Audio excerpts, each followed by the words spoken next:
After the Pahalgam terrorist attack on April 22, 2025 in India, the Indian government decided to punish the perpetrators and the masterminds of this dastardly act. The Indian government directly held terrorists from Pakistan responsible for this act based on past occurrences. As the tensions grew between India and Pakistan, many world leaders supported India's fight against terrorism but overall suggested avoiding wide-scale conflict and advised restraint and dialogue. As a result, Indian political and military leadership decided to launch military operations which would involve attacking only terrorist camps, infrastructure, and their leadership without attacking Pakistan's military. To that end, the rules of the engagement from the Indian Air Force on May 7 were to attack only terrorist targets without engaging Pakistan's Air Force fighter jets.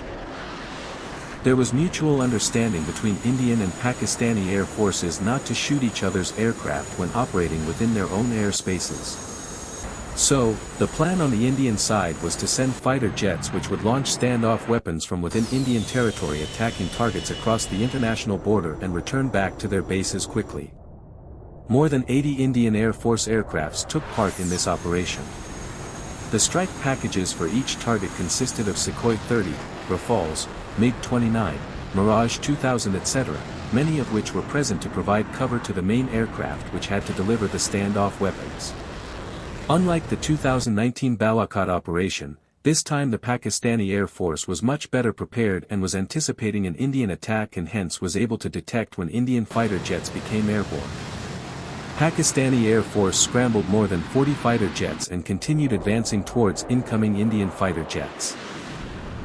As Indian fighter jets launched missiles, Pakistani forces were able to see them on their radars reaching their territory.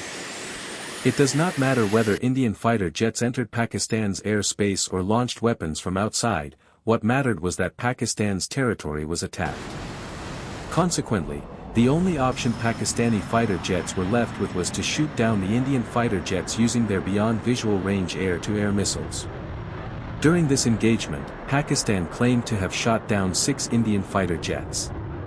If 6 jets were down but all the pilots survived, that means it was highly likely that the Indian jets were struck by enemy missiles at the time when they were returning to their bases and not while advancing towards the enemy fighter jets.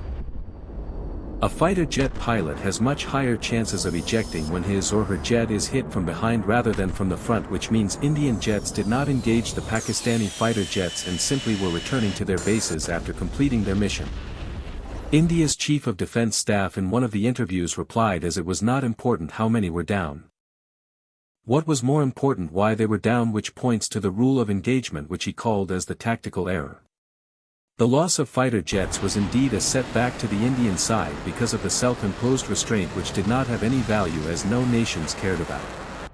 Instead, the losses tarnished Indian Air Force's pilot's image and allowed the adversary to tilt the information narrative. It is also demoralizing for the Air Force pilots to go onto a dangerous mission like this. As a result, when the operation was over, India's Prime Minister, while addressing to soldiers at one of the Air Force stations, declared that India will no longer differentiate between terrorists and their sympathizers or masterminds and will treat them with the same yardstick, which means India will not exercise such a restraint in case of a terror attack in future.